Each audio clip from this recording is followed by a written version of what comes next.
Você já se perguntou o que define um anime de romance? Brigas, reconciliamentos, triângulos amorosos, o ecchi sem freio ou harem?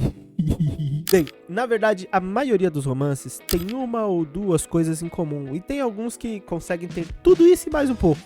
Eu ainda tô lutando contra a vontade de não ver o anime das 100 namoradas. Mas contra tudo que eu já vi até agora. E eu sei que é preciso, porque ele tem a essência de uma obra de romance. Mas eu não tô aqui pra falar dele, e sim da obra que eu acompanhei por muito, mas muito tempo. O anime da Caixa Azul.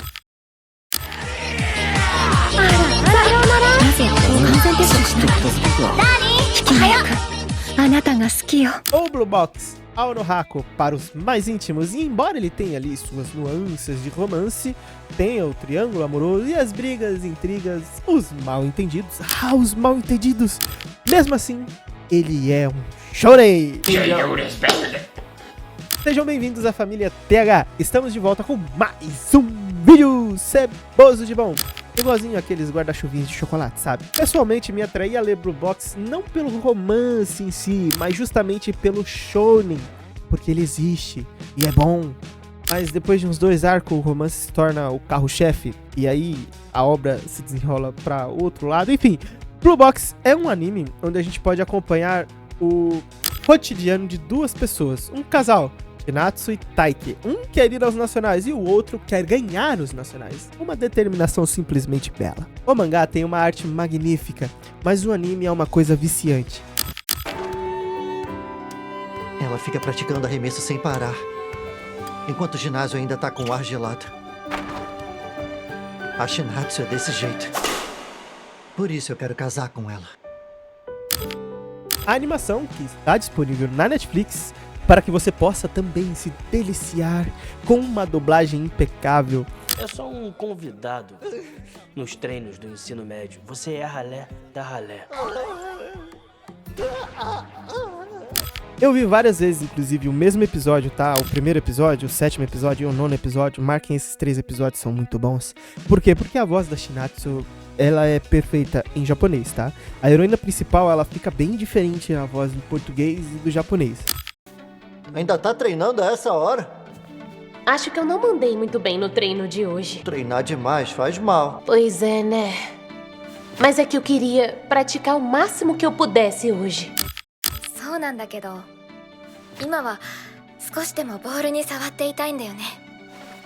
Agora, falando do moleque, é bem mais divertido você acompanhar a dublagem em português, porque, cara, a interação dele com os outros personagens é muito mais engraçada em português. Pra mim, a experiência ficou bem bagunçada, mas é fazer o quê, né? Eu gosto de fazer esse tipo de coisa. Eu faço por vocês. 24 episódios de puro suco do entretenimento. E eu não achei que seria uma adaptação tão boa, até porque o diretor escolheu acelerar certos arcos. Mas bem, a obra nos traz um romance suado entre duas pessoas. Hinatsu, que é realmente uma personagem muito cuidadosa, uma guria muito séria. Tão séria que é exatamente isso que atrasa o desenvolvimento e a relação entre ela e o Taiki. De maneiras tão insanas que vocês também vão ficar irritados com o último episódio do anime. Mas também por ser a Shinatsu, você consegue confiar e acreditar na rota que o autor se propõe a fazer.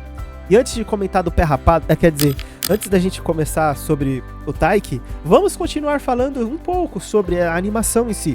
Tem belos quadros, belos frames, reações divertidas, muito divertidas inclusive, principalmente na dublagem, eu vou bater nessa tecla o tempo todo, mas os personagens, eles também são mais carismáticos do que os personagens quando eles são nos apresentados no mangá, principalmente a Chono, que é a amiga de infância do protagonista. E falando nela, a Chono é sim a minha personagem favorita, mesmo antes da Ayami aparecer na obra, né, porque a Chono é a definição da elegância, da beleza, da força e da zoeira.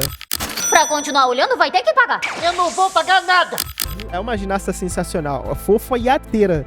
A personagem que é o alívio cômico no início, bem no comecinho mesmo, tá? Porque depois ela é uma das personagens mais legais de você acompanhar. E à medida que a gente acompanha a obra, a gente sente que tem algo mais a fundo na relação dela e do protagonista. que fica muito, muito interessante mesmo a partir do momento em que a Chono reconhece os seus próprios sentimentos. Ela se dá conta de que não, peraí, tô sentindo alguma coisa aqui, uma coisa quentinha. É aí que a obra fica mais divertida.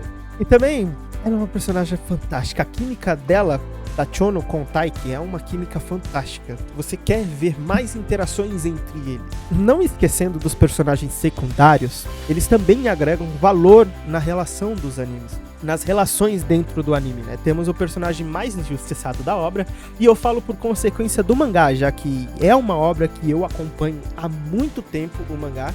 Eu vi e acompanhei scans, sites caindo, voltando, e aí eu deixei essa obra meio que no baú, mas agora ela voltou graças ao anime, né?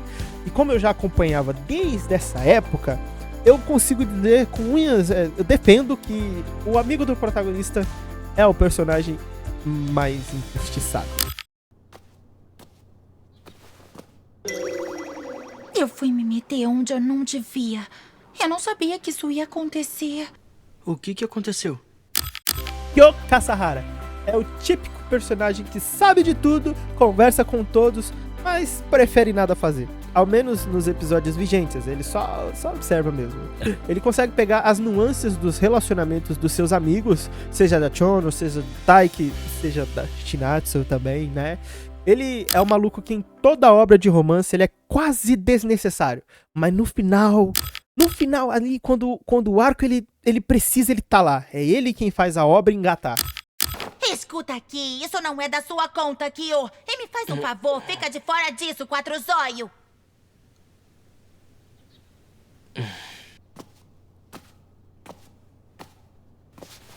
Por acaso isso tem a ver com o Taiki e a Chono? O quê?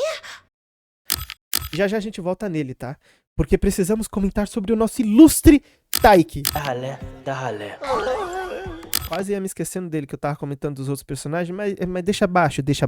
Taiki é um protagonista puro, muito puro, vou falar pra vocês aí. Ele é sério e gentil também. E acima de tudo, esforçado. Coisa que muita gente não é hoje em dia. Mas enfim, o anime, na verdade a obra em si, ela propõe os holofotes sobre o esforço mútuo. Ela põe assim joga uma luz muito forte, porque a gente vê pessoas esforçadas de várias maneiras. No início eu já sabia que seria uma obra de romance mesmo. Só que depois de acompanhar ali, que eu comecei acompanhando pelo badminton e pelo basquete também, porque são dois esportes ali que o badminton eu não conhecia muito, mas basquete eu já tinha uma noção, né, Kuroko no Basket. Só que no decorrer da obra, quando você vê a interação dos dois personagens, da Shinatsu e do Taiki, você vê o apoio que um fornece pro outro, deixa de ser um anime ou uma obra só de esporte, né? Ele passa a ser mais um anime sobre relações interpessoais e por aí vai. Até por eu ter acompanhado essa queda, essa volta, o retorno triunfal de várias obras que caíram por conta dos sites de animes e mangás. Se você não sabe disso, já tem um vídeo falando sobre a queda desses tipos de site, né? Tá aí no link na descrição ou em algum lugar vai aparecer, talvez no final do vídeo, pra você dar uma olhadinha do que eu tô falando, tá? Mas há muito tempo, quando ele ainda estava sendo upado na Union Mangás, ele tinha o gênero de esporte shounen como principal gênero e não romance. Só que à medida que a obra foi recebendo atualizações, e pulando de site em site, aí ela realmente foi definida como romance. E depois a gente viu o anime, é um romance, cara, não tem como negar, é um romance. E é muito fofo à medida que a Shinatsu vai reconhecendo que tem alguma coisa lá no fundo do seu coraçãozinho fechado, que é isso, é pior que cadeado. Ela só tem olhos pro basquete, mas quando ela pensa no Taiki, quando alguma coisa tá acontecendo ali e o nome do Taiki surge, tá? Ela sabe, bate um trinim, tipo... Eu tô interessada em alguém. O peso da obra reflete as decisões do protagonista e dos personagens em volta dele. Rejeição, aceitação, brigas e intrigas, e eu gosto muito das intrigas. E a essa altura, no anime, o espectador já manja que realmente a Shinatsu sente alguma coisa pelo Taiki. Mas no mangá a relação deles, enfim, se desenvolve de um jeito pique canojo. Nossa, acontece tanta coisa antes, e ainda assim é menos capítulos que o canojo. Mas enfim, a Chono, ela é basicamente a prévia do que será a Chinatsu. Entendedores entenderão. Enquanto vocês vão vendo o anime, eu vou aqui lendo o mangá, resumindo e trazendo minha humilde e sincera opinião de muito tempo assistindo animes e lendo os originais. Digo, os mangás. E por que me dar ao trabalho de explicar cada personagem aqui pra vocês? Bem, porque a pergunta permanece, meus pequenos padawans. O que é que define um anime de romance? Eu comentei sobre a heresia, o pecado, a corrupção que é o anime das 100 namoradas. Mas eu preciso colocar o pingo nos is. Ele ainda é um anime de romance, pelo mesmo motivo que Blue Box, Kanojo, Okarishimasu e Nisekoi também o são. Personagens compõem obras. Cada um deles tem o seu papel. Alguns podem ser inúteis, outros necessários, quando convém, mas às vezes você tá lá. Mesmo a obra sendo um lixo, continua lendo, acompanhando cada episódio semanal.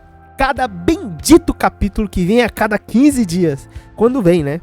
Mas à medida que eles saem, que os capítulos se completam, você está ali, querendo ver o desenrolar da história de algum personagem que você até acha que deveria ser o protagonista, né, Kyo Kazahara? Os personagens e a relação entre eles é que define pra mim a qualidade de um romance. A qualidade de um personagem diz muito sobre a obra. Por isso que às vezes, mesmo o protagonista sendo o maior merda que a indústria das animações já adaptaram, e eu tô falando isso pra você, Shinji. Shinji, crank that, soldier boy. Por mais que você tenha relevância zero, os outros personagens compõem o restante da obra. Roblox é bom, não pelo badminton, nem pelo basquete, mas porque a Chono e o Kyo Kazahara existem nessa obra. E você pode pensar diferente de mim, e eu posso estar exagerando demais. Para aqueles que não leem o mangá, acreditem, eles ainda vão brilhar. E diferente de Kanojo, que também acho que vai brilhar, mas o vídeo de Kanojo vai chegar, tá? Eu já joguei a pedra, já taquei, e ela vai chegar em Kanojo. Enquanto ela não chega, gostaria de perguntar para vocês, em qual que é o seu anime de romance favorito? Aquele que você vê e revê sem arrependimentos? Deixa aí embaixo nos comentários que eu quero saber também. Sobre o meu, bem, ele vai ficar para o próximo vídeo. Dito isto, Sarabada!